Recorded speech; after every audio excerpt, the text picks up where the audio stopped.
Life for peasants in the Middle Ages was nasty, brutal, and short. Endless wars, famines, and disease often led to a thoroughly miserable time. To make things worse, they were prone to endless bouts of dancing, often for days on end. They would mysteriously dance until they dropped from exhaustion. But why?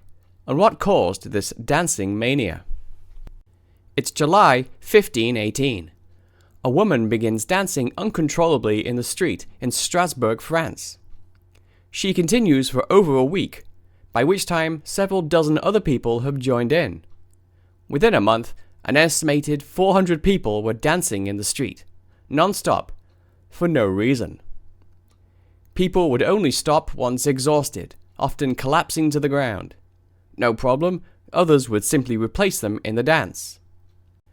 Local officials encouraged this behavior, thinking the people could simply dance their problems away. They set aside guild halls for the dancers, and hired professional musicians to keep people inspired, and encouraged others to join the madness. I say madness because that is what some experts think caused such a bizarre phenomenon. At the time, the people of Strasbourg were struggling to deal with famine, disease, and the belief that supernatural forces could force them to dance. In the late 14th century, the region near the Rhine was suffering from the aftermath of another, more deadly plague, the Black Death. The dancers were under extreme psychological distress, and were able to enter a trance state, something they would need to dance for such a long period of time. This phenomenon was not an isolated incident. Historical records from the 14th to the 17th century document periods of dancing mania so frequent that they can't be dismissed as mere rumor or exaggeration. Like a disease, the mania would spread from town to town and even country to country, as if it were contagious. Historical records are sometimes very detailed about these outbreaks, which affected men, women, and children, dancing often until they collapsed from exhaustion or injury.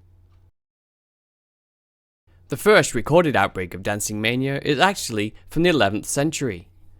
On Christmas Eve, 21 people are said to have danced en masse in the German town of Kulbeck.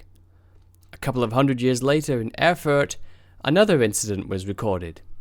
And around the same time in the Netherlands, it was said that 200 people fell to their death while dancing on a bridge that collapsed under their weight. The records also showed that most of these afflicted with dancing mania also had horrible hallucinations, and could be heard praying for absolution in the middle of their dancing. They were so consumed by dancing that they barely ate or slept, and sometimes they were not even fully conscious of their actions. Theories regarding the cause of these outbreaks varied across the centuries. This being the Middle Ages, demonic possession was often blamed. Others suggested the existence of a dancing cult, while others blamed them on ergot poisoning that could have caused the hallucinations. Another theory was the dancing mania was brought on by a curse from St. John the Baptist, and in other places, St. Vitus. The dances were often named after these venerable saints, although why they would have made such a curse is unclear. In 1888, a German gentleman named Justus Friedrich wrote a comprehensive account of the dancing mania phenomenon entitled The Black Death and the Dancing Mania. In it, he describes what he calls St. John's dance.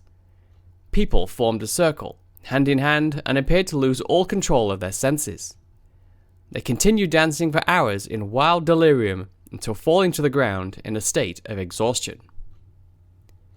They recovered for a short while, then were overcome by another urge to dance.